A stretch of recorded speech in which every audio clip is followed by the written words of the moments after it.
Bienvenue dans la partie numéro 2. Je te laisse regarder la suite. Avant de mettre le compresseur en service, toujours penser à bien vérifier le niveau de l'huile. Donc il faut qu'il soit à peu près à l'axe. On a toujours un petit repère. Donc là c'est la boule rouge. Voilà, qu'on soit à peu près à l'axe. Donc là on est un petit peu au-dessus. On est très bien.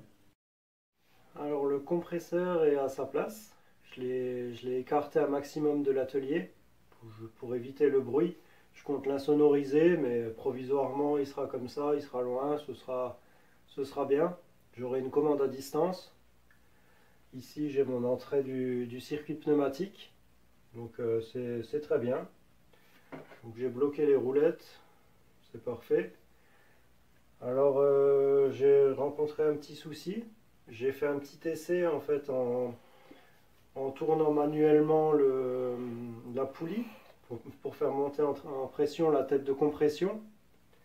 Et je me suis rendu compte qu'elle a une fuite ici. Je garde le doigt appuyé pour qu'elle reste en pression. Et elle a une fuite au niveau d'un raccord. Je ne sais pas si vous l'entendez. Tu vas mieux l'entendre de près. Je vais essayer de filmer en même temps. C'est juste au niveau de ce raccord. Donc là je fais monter la pression.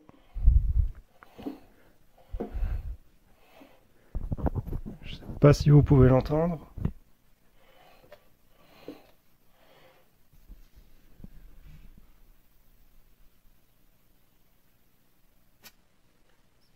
C'est juste celui-là. Alors, j'ai essayé de le serrer plus. Ça n'a rien changé. Je les ai dévissés. J'ai nettoyé, graissé, mais rien n'y fait. C'est le cuivre qui est un petit peu abîmé. Et j'arrive rien à faire. Faut que je change la partie là. Donc je vais faire ça sur mesure. Comme c'est des raccords spécifiques. C'est les mêmes raccords que celui-là, que pour la sortie. Alors j'ai couplé le moteur. Donc, je sais pas si on arrivera à voir la plaque signalétique. Celui-là peut aller sur une installation 400 volts ou 700 volts. Alors c'est selon la tension qu'on a qu'on le couple. Donc on peut voir juste ici. Donc que le couplage pour du 400 volts, c'est du triangle. Sinon pour du 700 volts, c'est de l'étoile. Si c'était un 230-400, ce serait 230 pour du triangle et 400 volts pour de l'étoile. Alors comment que ça se présente le couplage? Ça c'est mon câble donc d'arrivée. Donc je l'ai passé par ici. Je l'ai rentré dans le presse-étoupe. Donc je me suis branché sur ces trois bornes, les trois bornes d'entrée, et j'ai relié la terre sur le carter. Normalement, il faudrait des barrettes. En fait, pour le coupler en triangle, c'est très simple. Il suffit de relier ces bornes ensemble. Donc les bornes là, à chaque fois les trois. En fait, il faudrait mettre trois barrettes. J'avais pas de barrettes. Du coup, j'ai mis des bouts de câble où j'ai serti des raccords à œillet, des raccords à œil. Ça fonctionne très bien, c'est pareil, hein.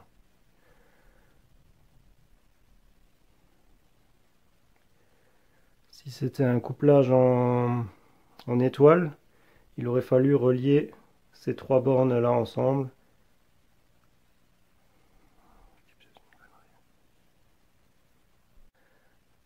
Par contre, si ça avait été un couplage étoile, il aurait fallu relier les trois bornes là ensemble et on aurait eu nos arrivées indépendantes ici.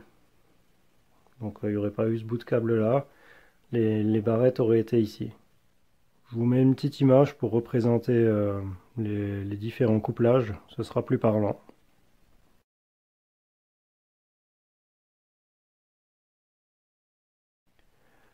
Sur le moteur, on peut apercevoir un sens de rotation. Il est d'autant plus important parce que je vais ventiler le caisson que je ferai par la suite. Dans un sens, il me ferait extraction d'air et dans un sens, il me ramènerait de l'air à l'intérieur. Donc pour extraire de l'air, il faut qu'il tourne dans ce sens-là. Parce que à la compression, ça va créer beaucoup de chaleur. Alors faut l'évacuer. Donc c'est grâce à ce ventilateur cet extracteur que l'air chaud va sortir plus rapidement.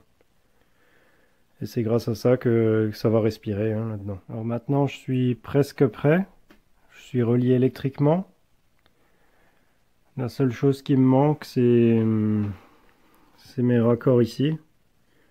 Donc ce sera un cuivre qui va sortir de là pour remonter donc par ici et pour se relier à mon circuit hein, par l'intermédiaire de ce clapet anti-retour.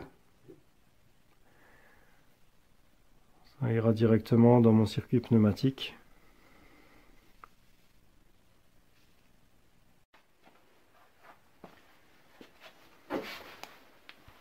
Alors ça y est, j'ai fait refaire ma pièce. Bon, du coup, j'ai plus de dissipateur de chaleur comme celui-ci, mais tant pis, hein, j'avais pas le choix de de la refaire. Bon, on m'a fait la pièce sur mesure. Par contre, j'ai rencontré un petit souci. À force de trifouiller, là, de jouer avec pour démonter, remonter, prendre les mesures, la pièce qui vient là a pris du jeu. Du coup, j'ai pas testé, mais c'est sûr que c'était plus étanche. Et c'était un peu bizarre, il y avait du téflon sur le bout, donc j'en ai remis. Et sur le reste, il y avait comme une pâte. Donc moi je vais y mettre de la loctite. Si on voit la pièce. Voilà, donc voilà comment se présente la pièce. Alors ça va dans la tête de compression et ça c'est ici c'est la sortie quoi. Donc j'ai remis du téflon comme c'était fait et ici je vais y mettre de la loctite. J'ai pris de la loctite 577. Apparemment ça résiste à 150 degrés d'après ce que j'ai vu et la tête de compression ne devrait pas dépasser les 80-90 degrés donc on va voir mais je devrais être bon.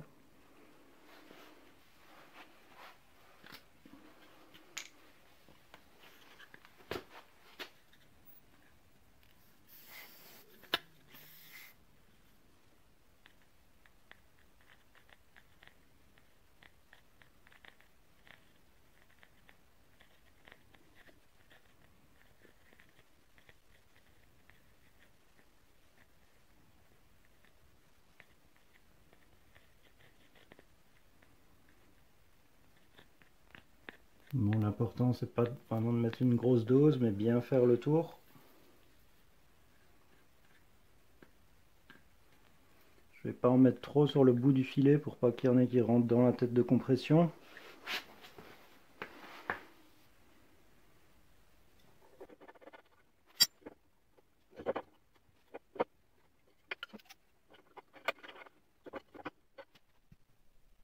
Ça épouse parfaitement le cône.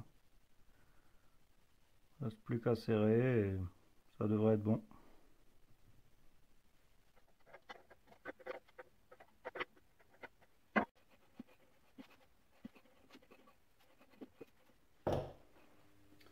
Bon, donc on m'a serti mes raccords. Donc voilà pour voir voilà la tête que ça a. Je sais pas si tu vois quelque chose. Voilà. Donc voilà, on me les a sertis. Comme je le disais, c'est les mêmes raccords que pour les clims. Donc j'ai un côté qui sort de la tête de compression qui est en 1,5 et l'autre côté en 3/4. Donc j'ai dû mettre une réduction entre les deux. Donc c'est une réduction directement qui va d'1,5 à 3/4. Donc je lui ai donné la bonne forme. Par contre, j'avais un petit peu forcé sur l'angle que je voulais lui donner. Alors du coup, ça m'a plié le cuivre. Alors j'ai coupé et puis je vais manchonner la partie là. Donc je me sers d'un bout de cuivre en 5/8. Donc ça s'emboîte nickel. Juste, c'est la taille juste au-dessus en fait du demi. Donc voilà, j'ai juste coupé simplement un bout de tuyau, hein. Alors je vais les préparer et puis je vais faire une brasure forte, donc à l'oxyacétylène.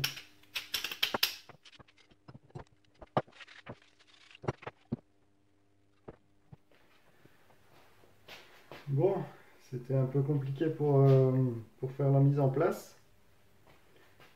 Parce qu'en fait, comme c'est cintré, tout ça, je peux pas le mettre à plat.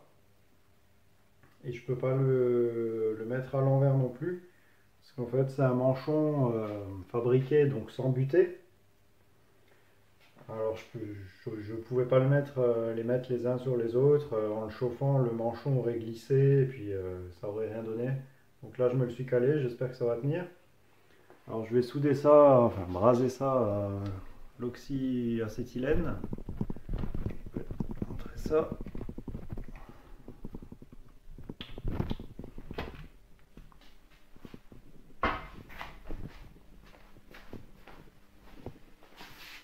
Donc voilà, je vais souder avec ça. Allez, c'est parti. Bon, voilà ce que j'utilise comme baguette. Bon, il y a plusieurs types, hein.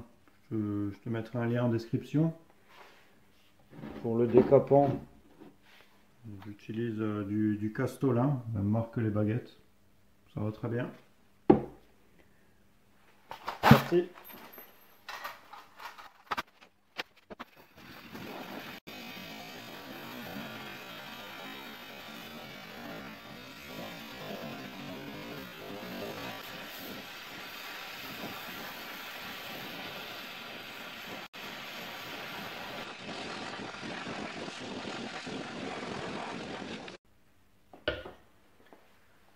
Bon, voilà, j'ai dû pas mal charger parce que bon, c'est pas un manchon fait pour. Bon, ça a un peu glissé ici, mais ça va aller, j'arriverai à le rattraper, hein.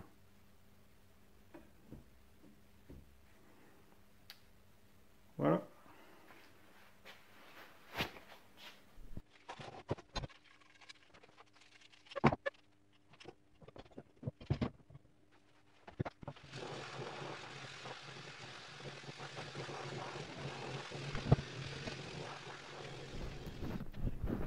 Bon, voilà la tête de la brasure. Alors une fois que j'ai bien pénétré, je fais toujours une petite collerette à l'extérieur pour être sûr que voilà, tout soit bien bouché. Donc là, on est nickel, pas de risque de fuite. Après que ça ait refroidi, je passe toujours un petit coup de nettoyage pour retirer les restes de décapant et les saletés. Donc je passe un coup de chiffon humide et je frotte un petit peu quoi, hein. Donc en chiffon, j'utilise ça. C'est vraiment pas mal, ça se vend par paquet de 300. C'est des petits chiffons individuels. C'est résistant, c'est bien, ça se travaille bien, c'est vraiment pas mal. Je te mettrai un petit lien dans la description.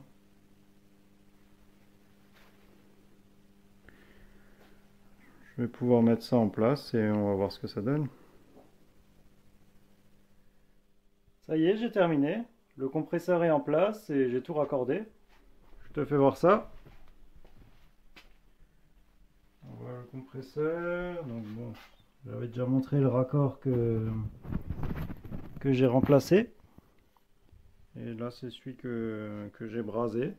Donc on retrouve le clapet anti-retour et le tuyau Rilsan dont je parlais un peu plus tôt, qui va se raccorder au pressostat. Je ferai une autre vidéo sur le réglage du pressostat. Parce que d'usine, il n'est pas réglé comme je le souhaite. Bon, là, ça fonctionne. Je peux le mettre en route.